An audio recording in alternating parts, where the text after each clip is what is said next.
രാഹുൽ ഗാന്ധിക്ക് ഒരു സാധാരണ പ്രാദേശിക നേതാവിന്റെ പോലും വിവരമില്ല. കേട്ടത് സത്യമാണ്. അതിപ്പോ ഞാൻ പ്രത്യേകം പറഞ്ഞിട്ടില്ല, അവർക്കും അറിയിക്കേണ്ട കാര്യമില്ല. ഈ വാക്കുകൾ പറഞ്ഞത് BJP-യുടെ ഏതെങ്കിലും വക്താവാണെന്ന് കരുതിയെങ്കിൽ തെറ്റി. നരേന്ദ്രമോദിയും BJP-യും താഴെ ഇറക്കാൻ ദേശീയ തലത്തിൽ കോൺഗ്രസിനൊപ്പം കൈകോർത്ത് നിൽക്കുന്ന ഇന്ത്യ മുന്നണിയുടെ ഭാഗമായ CPM എന്ന പാർട്ടിയുടെ കരുത്തനായ നേതാവ് കേരള മുഖ്യമന്ത്രി പിണറായി വിജയനാണ്. ഇന്ത്യൻ രാഷ്ട്രീയത്തിൽ ഇതുവരെ കാണാത്ത വിധം രൂക്ഷമായ ഒരു ആക്രമണമാണ് പിണറായി വിജയൻ രാഹുൽ ഗാന്ധിക്കെതിരെ അഴിച്ചുവിട്ടത്. രാഹുൽ എത്ര കൊണ്ടാലും പഠിക്കില്ല, അദ്ദേഹം BJP-യുടെ B ടീമാണ് എന്നൊക്കെ മുഖ്യമന്ത്രി ആഞ്ഞടിക്കുമ്പോൾ ഡൽഹിയിൽ തോളിൽ കൈയിട്ട് നിൽക്കുന്ന ഇന്ത്യ മുന്നണിയുടെ അവസ്ഥ എന്തായിരിക്കും? ഇതൊരു വെറും വാക്ക് തർക്കമല്ല, വരാനിരിക്കുന്ന തിരഞ്ഞെടുപ്പുകളെയും രാജ്യത്തെ പ്രതിപക്ഷ ഐക്യത്തെയും തകർക്കാൻ ശേഷിയുള്ള ഒരു ബോംബാണ് പിണറായി വിജയൻ കൊച്ചിയിൽ പൊട്ടിച്ചിരിക്കുന്നത്. രാഹുൽ ഗാന്ധിയെ ഇത്രയധികം തരം താഴ്ത്തി കെട്ടാൻ പിണറായി പ്രേരിപ്പിച്ച ഘടകങ്ങൾ എന്തൊക്കെയാണ്? ഹരിയാനയിലും ഡൽഹിയിലും കോൺഗ്രസ് BJP-യെ സഹായിച്ചു എന്ന് മുഖ്യമന്ത്രി ആരോപിക്കുന്നത് എന്തിന്റെ അടിസ്ഥാനത്തിലാണ്? കേരളത്തിൽ രാഹുൽ ഗാന്ധി ഉയർത്തിയ CPM BJP ഡീൽ ആരോപണത്തിന് പിന്നിലെ രഹസ്യം എന്താണ്? ഇന്ന് നമ്മൾ വിശകലനം ചെയ്യുന്നത് കേരള രാഷ്ട്രീയത്തെയും ഇന്ത്യൻ രാഷ്ട്രീയത്തെയും ഒരുപോലെ പിടിച്ചുലയ്ക്കുന്ന ആ വലിയ പൊട്ടിത്തെറിയെ കുറിച്ചാണ്. ഒരൊറ്റ സെക്കൻഡ് പോലും മിസ് ചെയ്യാതെ ഈ വീഡിയോ അവസാനം വരെ കാണുക, കാരണം ഇത് വരാനിരിക്കുന്ന മാറ്റങ്ങളുടെ തുടക്കമാണ്. എന്താണ് യഥാർത്ഥത്തിൽ സംഭവിച്ചത്? രാഹുൽ ഗാന്ധി കേരളത്തിൽ നടത്തിയ ചില പരാമർശങ്ങളാണ് പിണറായി വിജയനെ പ്രകോപിപ്പിച്ചത്. കേരളത്തിൽ BJP-യും CPM-ഉം തമ്മിൽ ഒരു രഹസ്യധാരണയുണ്ടെന്നും അത് കാരണമാണ് കേന്ദ്ര ഏജൻസികൾ മുഖ്യമന്ത്രിയെ തൊടാത്തത് എന്നും രാഹുൽ ആരോപിച്ചിരുന്നു. സാധാരണയായി ഇത്തരം ആരോപണങ്ങൾക്ക് പാർട്ടി സെക്രട്ടറിമാരോ താഴെ തട്ടിലുള്ള നേതാക്കളോ ഒക്കെയാണ് മറുപടി നൽകാറുള്ളത്. എന്നാൽ ഇത്തവണ മുഖ്യമന്ത്രി തന്നെ നേരിട്ട് രംഗത്തിറങ്ങി, അതും അതിരൂക്ഷമായ ഭാഷയിൽ. മുഖ്യമന്ത്രിയുടെ വാക്കുകൾ നമുക്കൊന്ന് കേൾക്കാം. കോൺഗ്രസിന്റെ അഖിലേന്ത്യാ നേതാവാണെങ്കിലും പ്രാദേശിക പ്രവർത്തകന്റെ കാര്യവിവരം പോലും രാഹുൽ ഗാന്ധിക്കില്ല. എത്ര കൊണ്ടാലും പഠിക്കുന്നില്ല, സത്യം. ഒരു ദേശീയ നേതാവിനെതിരെ ഇത്രയും നിശിതമായ വിമർശനം അടുത്ത കാലത്തൊന്നും മറ്റൊരു മുഖ്യമന്ത്രിയും നടത്തിയിട്ടില്ല. രാഹുൽ ഗാന്ധിക്ക് വിവരമില്ലെന്ന് പറയുമ്പോൾ മുഖ്യമന്ത്രി ഉദ്ദേശിക്കുന്നത് എന്തായിരിക്കും? അത് കേവലം ബുദ്ധിയെ മാത്രമല്ല, മറിച്ച് അദ്ദേഹത്തിന്റെ രാഷ്ട്രീയ തന്ത്രങ്ങളെയും കാഴ്ചപ്പാടുകളെയും ആണ് ഉദ്ദേശിക്കുന്നത്.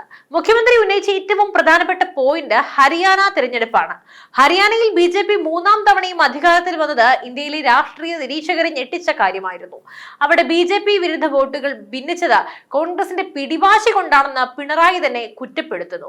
എന്തായിരുന്നു ഹരിയാനയിലെ യാഥാർത്ഥ്യം? BJP-യെ പരാജയപ്പെടുത്താൻ ആം ആദ്മി പാർട്ടിയും ഇടത് പാർട്ടികളും കോൺഗ്രസുമായി സഖ്യത്തിന് തയ്യാറായിരുന്നു. എന്നാൽ തങ്ങൾക്ക് ഒറ്റയ്ക്ക് ജയിക്കാൻ കഴിയുമെന്ന അമിത ആത്മവിശ്വാസത്തിൽ കോൺഗ്രസ് ആരെയും കൂടെ കൂട്ടിയില്ല. ഫലം എന്തായി? വോട്ടുകൾ ഭിന്നിച്ചു. BJP നേരിയ വോട്ട് വ്യത്യാസത്തിൽ അധികാരം നിലനിർത്തി. ഇതൊരു ചെറിയ കാര്യമല്ല. ഒരു ദേശീയ പാർട്ടിയുടെ തലപ്പത്തിരിക്കുന്ന ആൾക്ക് സഖ്യകക്ഷികളെ കൂടി നിർത്താൻ കഴിയില്ലെങ്കിൽ അല്ലെങ്കിൽ അറിയില്ലെങ്കിൽ പിന്നെ എങ്ങനെയാണ് BJP-യെ നേരിടുക? ഇതാണ് പിണറായി ചോദിക്കുന്ന ചോദ്യം. BJP വിരുദ്ധ വോട്ടുകൾ ശിഥിലമാക്കാനായി നേതൃത്വം നൽകുന്നത് രാഹുൽ ഗാന്ധിയാണ് എന്ന് പറയുമ്പോൾ BJP-യുടെ ഏറ്റവും വലിയ സഹായി രാഹുലാണെന്ന ഗുരുതരമായ ആരോപണമാണ് പിണറായി ഉയർത്തുന്നത്. മുഖ്യമന്ത്രിയുടെ അടുത്ത അസ്ത്രം ഡൽഹിയിലേക്കായിരുന്നു. ഡൽഹി മുഖ്യമന്ത്രി അരവിന്ദ് കെജ്രിവാളിനെ ED അറസ്റ്റ് ചെയ്തപ്പോൾ രാജ്യം മുഴുവൻ പ്രതിഷേധിച്ചു. എന്നാൽ അന്ന് രാഹുൽ ഗാന്ധിയും കോൺഗ്രസും എടുത്ത നിലപാട് എന്തായിരുന്നു? കെജ്രിവാളിന്റെ മന്ത്രിസഭയിലെ അംഗങ്ങളെ അറസ്റ്റ് ചെയ്തപ്പോൾ എന്തുകൊണ്ട് കെജ്രിവാളിനെ അറസ്റ്റ് ചെയ്യുന്നില്ല എന്ന് ചോദിച്ചത് കോൺഗ്രസ് നേതാക്കൾ തന്നെയാണ്. പിന്നീട് കെജ്രിവാളിനെ കോടതി കുറ്റവിമുക്തനാക്കി പുറത്തു വിട്ടപ്പോൾ അത് BJP-ക്ക് മാത്രമല്ല രാഹുൽ ഗാന്ധിയുടെ മുഖത്തേറ്റ അടിയാണെന്നും പിണറായി പരിഹസിച്ചിരുന്നു. ഇവിടെ ഒരു കാര്യം വ്യക്തമാണ്. BJP ഇതര സർക്കാരുകളെ കേന്ദ്രം വേട്ടയാടുമ്പോൾ അതിൽ സന്തോഷിക്കുന്ന കോൺഗ്രസ് എങ്ങനെയാണ് ഒരു വലിയ പ്രതിപക്ഷ മുന്നണിയുടെ നേതാവാകുന്നത്? ഇത് കോൺഗ്രസിന്റെ ഇരട്ടത്താപ്പാണ്. കേരളത്തിൽ BJP ബന്ധം ആരോപിക്കുന്ന രാഹുൽ വടക്കേ ഇന്ത്യയിൽ BJP-യേക്കാൾ ആവേശത്തോടെയാണ് മറ്റ് പ്രതിപക്ഷ പാർട്ടികളെയെല്ലാം ആക്രമിക്കുന്നത്. പിന്നെ മറ്റൊരു കാര്യം എന്താണെന്നാൽ ഇവിടെ BJP-ക്ക് അത്ര ഗതികേടൊന്നും ഇല്ല എന്നും നമ്മൾ ഓർമ്മിക്കണം ഇവരെയൊക്കെ കൂട്ടുപിടിക്കാൻ. ഇനി നമുക്ക് കേരളത്തിലേക്ക് വരാം. കേരളത്തിൽ BJP വളരുന്നത് CPM-ന്റെ സഹായത്തോടെയാണെന്ന് കോൺഗ്രസ് പ്രചരിപ്പിക്കുന്നു. എന്നാൽ പിണറായി വിജയൻ ഇതിന് നൽകുന്ന മറുപടി വസ്തുതകൾ നിരത്തിയാണ്. നേമത്ത് ആദ്യമായി BJP അക്കൗണ്ട് തുറന്നപ്പോൾ അവിടെ കോൺഗ്രസിന്റെ വോട്ടുകൾ എങ്ങോട്ടേക്കാ പോയത്? തൃശ്ശൂരിൽ ഇത്തവണ BJP വിജയിച്ചപ്പോൾ കോൺഗ്രസിന്റെ വോട്ട് ശതമാനം എത്ര കുറഞ്ഞു? മുഖ്യമന്ത്രി പറയുന്നത് വളരെ ലളിതമായിട്ടുള്ള കാര്യമാണ്. കോൺഗ്രസ് വോട്ടുകൾ BJP-ക്ക് മറച്ചു നൽകി അവരെ വിജയിപ്പിക്കുന്നു എന്ന്. പല തദ്ദേശ സ്ഥാപനങ്ങളിലും UDF-ഉം BJP-യും ഭരണം പങ്കിടുന്നത് നമ്മൾ കണ്ടതാണ്. ഇങ്ങനെയെല്ലാമാണ് പിണറായിയുടെ ആരോപണം. ഈ അവിശുദ്ധ സഖ്യം മറച്ചുവെക്കാനാണ് രാഹുൽ ഗാന്ധി ഇടതുപക്ഷത്തിനെതിരെ ഡീൽ ആരോപണം ഉന്നയിക്കുന്നതെന്നും അദ്ദേഹം പറയുന്നു. കേരളത്തിൽ ഇടതുപക്ഷത്തെ തകർക്കാൻ BJP-യുമായി കൈകോർക്കുന്ന കോൺഗ്രസ് ദേശീയ തലത്തിൽ BJP വിരുദ്ധത പറയുന്നത് ആരെ പറ്റിക്കാനാണെന്നൊക്കെ മുഖ്യൻ വെട്ടിത്തുറന്ന് പറയുമ്പോൾ അതിൽ യാതൊരു ലോജിക്കുമില്ല എന്നും നമ്മൾ ഓർക്കണം.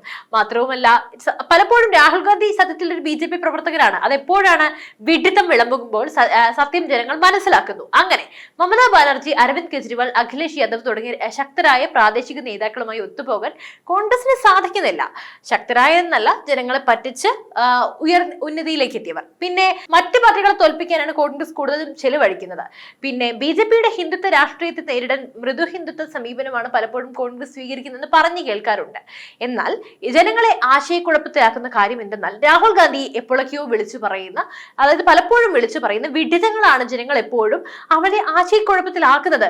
കാരണം വോട്ട് ചോരി നടക്കി പറയുന്നു, പിന്നെ പലപ്പോഴും നമ്മുടെ ഇന്ത്യ വിരുദ്ധ വെട്ടിത്തുറന്ന് പറയുന്നു, പ്രീണിപ്പിക്കാനായി എന്തൊക്കെയോ കാട്ടിക്കൂട്ടുന്നു.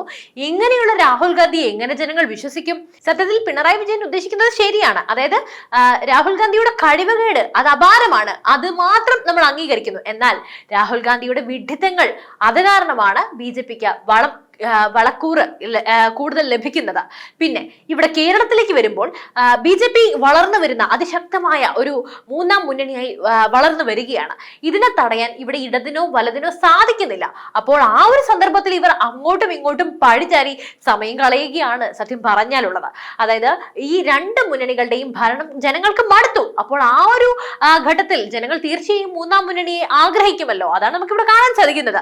KC വേണുഗോപാലിനെ പോലെ ഒരു മുതിർന്ന നേതാവിന്റെ സാന്നിധ്യത്തിൽ ഒരു വനിതയെ അപമാനിക്കുമ്പോൾ അതിനെതിരെ ഒരു അക്ഷരം മിണ്ടാത്ത കോൺഗ്രസ് സംസ്കാരം എത്രമാത്രം അധപ്പതിച്ചു എന്നാണ് അദ്ദേഹം ചോദിക്കുന്ന മറ്റൊരു കാര്യം.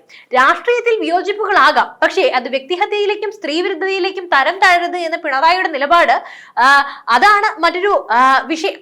എന്നാൽ ഇപ്പോഴും എല്ലാവരും ചോദിക്കുന്ന ചോദ്യം ഇത്രയേ ഉള്ളൂ: ഇത്രയധികം തർക്കങ്ങൾക്കിടയിൽ ഇന്ത്യ മുന്നണിക്ക് മുന്നോട്ട് പോകാൻ കഴിയുമോ എന്നത്. CPM-ഉം കോൺഗ്രസും ദേശീയ തലത്തിൽ സഖ്യത്തിലാണ്, എന്നാൽ കേരളത്തിൽ അവർ പ്രധാന ശത്രുക്കളാണ്. ജനങ്ങളെ പറ്റിക്കുകയാണ്. അവിടെ മിത്രങ്ങളായി കൈകോർത്ത് നിന്ന് ഇവിടെ വന്നിട്ട് ശത്രുത അഭിനയിക്കുന്നു. പിണറായി വിജയൻ രാഹുൽ ഗാന്ധി തള്ളി പറയുമ്പോൾ അത് BJP-ക്ക് നൽകുന്ന ആയുധം ചെറുതൊന്നുമല്ല. അതായത് ജനങ്ങൾ തിരിച്ചറിയുകയാണ് ഇവിടെ. എന്നാൽ പിണറായിയെ സംബന്ധിച്ചിടത്തോളം കേരളത്തിലെ ഇടതുപക്ഷത്തിന്റെ നിലനിൽപ്പാണ് പ്രധാനം. രാഹുൽ ഗാന്ധി കേരളത്തിൽ വന്ന് മുഖ്യമന്ത്രിയെയും സർക്കാരിനെയും അധിക്ഷേപിക്കുമ്പോൾ മിണ്ടാതിരിക്കുന്നത് രാഷ്ട്രീയമായി ആത്മഹത്യാപരമായിട്ടുള്ളൊരു നീക്കമായിരിക്കുമെന്ന് ഇവർ കണക്ക് കൂട്ടുന്നു. എന്നാൽ ജനങ്ങൾ അപ്പോൾ ചിന്തിക്കുകയാണ്, ഇവർ തന്നെയല്ലേ അവിടെ ദോസ്ത് കളിച്ച് നിൽക്കുന്നതും ഇവിടെ വന്ന് ഇത്തരത്തിലുള്ള നീക്കങ്ങൾ നടത്തുന്നതും. പിന്നെ നമുക്ക് കുറച്ച് കണക്കുകൾ പരിശോധിക്കാം. കഴിഞ്ഞ കുറച്ച് വർഷങ്ങളിലെ നിയമസഭാ തെരഞ്ഞെടുപ്പുകൾ എടുത്തു നോക്കിയാൽ കോൺഗ്രസ് മത്സരിച്ച സീറ്റുകളിൽ BJP-ക്ക് വിജയിക്കാൻ എളുപ്പമായിരുന്നു എന്ന് കാണാം. അതുപോലെ തന്നെ LDF, UDF മുന്നണികളിൽ നിന്നും ഒട്ടേറെ പേരാണ് BJP-യിലേക്ക് കടന്നു വരുന്നതും. ബീഹാർ തെരഞ്ഞെടുപ്പിൽ RJD-യും ഇടതു പാർട്ടികളും മികച്ച പ്രകടനം നടത്താൻ ശ്രമിച്ചപ്പോൾ കോൺഗ്രസ് മത്സരിച്ച സീറ്റുകളിൽ ഭൂരിഭാഗവും തോറ്റു. ഇത് സഖ്യത്തിന് അധികാരം നഷ്ടപ്പെടാൻ കാരണമായി. സമാനമായ സാഹചര്യം ഉത്തർപ്രദേശിലും മധ്യപ്രദേശിലും നമ്മൾ കണ്ടു. ഈ പോയിന്റാണ് പിണറായി വിജയൻ ഹൈലൈറ്റ് ചെയ്യാൻ ശ്രമിക്കുന്നത്, പക്ഷേ ഏൽക്കുന്നില്ല. കോൺഗ്രസ് നയിക്കുന്നിടത്ത് BJP ജയിക്കുന്നുണ്ട്, അതുപോലെ തന്നെ LDF നയിക്കുന്നിടത്തും ജയിക്കുന്നുണ്ട്. പ്രാദേശിക കക്ഷികൾ നയിക്കുന്നിടത്ത് BJP തോൽക്കുന്നു എന്ന് വരുത്തി തീർക്കാൻ ശ്രമിച്ചിട്ടും അത് സത്യം ആകുന്നില്ല. പിണറായി വിജയന്റെ ഈ രൂക്ഷ വിമർശനം കേരള രാഷ്ട്രീയത്തിൽ പുതിയൊരു ധ്രുവീകരണം ഉണ്ടാക്കിയിരിക്കുകയാണെന്നാണ് സഖാക്കളുടെ വിചാരം. രാഹുൽ ഗാന്ധി ഒരു കാര്യവിവരമില്ലാത്ത നേതാവായി ചിത്രീകരിക്കുന്നതിലൂടെ കോൺഗ്രസിന്റെ ദേശീയ ഇമേജിനെ തന്നെ അദ്ദേഹം ചോദ്യം ചെയ്യുകയാണ്. പക്ഷേ മറ്റൊരു കാര്യമുണ്ട്, ഇതെല്ലാം ജനങ്ങൾ നേരത്തെ തിരിച്ചറിഞ്ഞതാണ്. അതേസമയം കോൺഗ്രസ് ഇതിനെ എങ്ങനെ നേരിടുമെന്ന് നോക്കുമ്പോൾ രാഹുൽ ഗാന്ധി ഇതിന്റെ മറുപടി നൽകുമോ, അതോ പിണറായിയുടെ ഈ ആക്രമണം BJP വിരുദ്ധ ചേരിയിൽ വിള്ളലുണ്ടാക്കുമോ എന്നൊക്കെ നമ്മൾ കണ്ടറിയണം. പക്ഷേ അത് യാതൊരു തരത്തിൽ നമുക്ക് അംഗീകരിച്ചു കൊടുക്കാനാകില്ല. കാരണം ഞാൻ പറയട്ടെ, അതായത് രാഹുൽ ഗാന്ധി പലപ്പോഴും ഉന്നയിക്കുന്ന പല കാര്യങ്ങളും ഞാൻ തന്നെ മുൻപ് പലതവണ രാഹുൽ ഗാന്ധിയുടെ ഇത്തരത്തിലുള്ള ഒരു മെച്യൂരിറ്റി ഇല്ലായ്മയെ കുറിച്ച്, അദ്ദേഹത്തിന്റെ കാര്യവിവരമില്ലായ്മയെ കുറിച്ച് ഞാൻ സംസാരിച്ചിട്ടുണ്ട്. അവിടെയെല്ലാം നമുക്ക് കാണാൻ സാധിക്കുന്നത് അദ്ദേഹത്തിന്റെ വിവരമില്ലായ്മ അല്ലെങ്കിൽ ബോധമില്ലായ്മ അല്ലെങ്കിൽ പപ്പുമോൻ എന്ന ആ ഒരു പേര് അന്വർത്ഥമാക്കുന്ന രീതിയിലുള്ള പ്രകടനങ്ങളാണ് നമുക്ക് കാണാൻ സാധിക്കുന്നത്. വിദേശ രാജ്യങ്ങളിൽ പോയിട്ടാണെങ്കിലും പല വേദികളിൽ ചെന്നിട്ടാണെങ്കിലും അല്ലെങ്കിൽ ലോക്സഭയിൽ ഇരുന്നു കൊണ്ടാണെങ്കിലും അദ്ദേഹം പലപ്പോഴും സ്വീകരിക്കുന്ന നിലപാടുകൾ വിഡ്ഢിത്തമാണ്. വിവരമാണ് അല്ലെങ്കിൽ യാതൊരു തരത്തിലും നമുക്ക് ബോധപൂർവം ചിന്തിക്കുമ്പോൾ യുക്തിസഹമായി നമുക്ക് കാണാൻ സാധിക്കുന്നില്ല. അതേസമയം ഇതേ പിണറായി തന്നെ രാഹുൽ ഗാന്ധിയൊക്കെ വാഴ്ത്തിപ്പാടുന്ന തോളിൽ കൈയിട്ട് നിൽക്കുന്ന ചിത്രവും നമ്മൾ കണ്ടിട്ടുണ്ട്. ഇപ്പോൾ ഇലക്ഷൻ സ്റ്റണ്ടായിട്ട് നമുക്ക് ഇതിനെല്ലാം കണക്ക് കൂട്ടാൻ സാധിക്കുള്ളൂ. ഞാൻ ആദ്യമായിട്ടാണ് പിണറായിയുടെ ഒരു നിലപാടിനെ അംഗീകരിക്കുന്നത്. സത്യമാണ്, അതായത് രാഹുൽ ഗാന്ധി വിവരമില്ലാത്ത ഒരു മനുഷ്യനാണ്, അദ്ദേഹത്തിന് ബോധമില്ല. അതുപോലെ തന്നെ ഈ പിണറായിയുടെ മരുമകന്റെ കാര്യം എടുത്തു നോക്കിയാലും അദ്ദേഹം വെട്ടിത്തുറന്ന പല സന്ദർഭങ്ങളിലും പറയുന്നില്ലെങ്കിലും ഇദ്ദേഹത്തിന്റെ മരുമകനായാലും അദ്ദേഹത്തിന്റെ മന്ത്രിസഭയിലുള്ള പല മന്ത്രിമാരും ഈ രാഹുൽ ഗാന്ധിയേക്കാൾ വലിയ മണ്ടന്മാരാണെന്ന് നമുക്ക് പറയേണ്ടി വരുമെന്നല്ല, ആ സത്യം വെട്ടിത്തുറന്ന് പറയേണ്ടി വരും എന്നത് കൂടി ഞാൻ കൂട്ടിച്ചേർക്കാം. വി ശിവൻകുട്ടി ആകട്ടെ, അല്ലെങ്കിൽ അദ്ദേഹത്തിന്റെ എം വി ഗോവിന്ദനാകട്ടെ നിലപാടുകൾ മാറ്റുന്ന ആണെങ്കിലും അല്ലെങ്കിൽ തോമസ് ഐസക് ആണെങ്കിലും നിലപാടുകൾ മാറ്റുന്നത് മാത്രമല്ല വിഡിത്തങ്ങൾ വിളിച്ചു പറയുന്നതാണെങ്കിലും അക്കാര്യത്തിൽ രാഹുൽ ഗാന്ധിക്ക് ഒപ്പം ചേർന്ന് നിൽക്കാൻ പറ്റിയ കൂട്ടരാണ്. അപ്പോൾ നമ്മുടെ പിണറായി വിജയൻ എതിർചേരിയിൽ നോക്കുന്ന അതേസമയം തന്നെ സ്വന്തം ചേരിയിലേക്കും കൂടി ഒന്ന് നോക്കാൻ വല്ലപ്പോഴും ഒന്ന് തിരിഞ്ഞു നോക്കണം. അദ്ദേഹത്തിന്റെ നിലപാടുകളടക്കം, അതായത് പിണറായി വിജയന്റെ നിലപാടുകളടക്കം ഒന്ന് ഇടയ്ക്കൊക്കെ തിരിഞ്ഞു നോക്കിയാൽ പല നിലപാടുകളും തിരുത്താനും ഇരട്ടത്താപ്പുകൾ പൊളിച്ചെഴുതാനും വിവരമില്ലായ്മ സ്വയം തിരിച്ചറിയാനും ഒരു നമ്മുടെ ബുദ്ധനെ കിട്ടിയ പോലെ ഒരു ഉണർവ് അല്ലെങ്കിൽ ഒരു വെളിപാട് ഉണ്ടാകട്ടെ എന്ന് നമുക്ക് പറയാൻ സാധിക്കുകയുള്ളൂ. രാഹുൽ ഗാന്ധി ആണെങ്കിലും പിണറായി ആണെങ്കിലും ഇടതാണെങ്കിലും വലതാണെങ്കിലും രണ്ടും ഒന്ന് തന്നെയാണ്. ആ കാര്യത്തിൽ യാതൊരു സംശയവുമില്ല. അപ്പൊ പിണറായിയുടെ ഈ ഒരു നിലപാടിനെ കുറിച്ച് നിങ്ങൾക്ക് എന്താണ് പറയാനുള്ളത്? ഈ രണ്ട് കൂട്ടരും ഒരുപോലെ തന്നെയല്ലേ, അല്ലെങ്കിൽ ഒരേ നാണയത്തിന്റെ രണ്ട് വശങ്ങളല്ലേ? എന്തായാലും നിങ്ങളുടെ അഭിപ്രായങ്ങൾ തീർച്ചയായും കമന്റ് ബോക്സിൽ രേഖപ്പെടുത്തുക. മറ്റു വിഷയമായി വീണ്ടും എത്തും വരെ നന്ദി.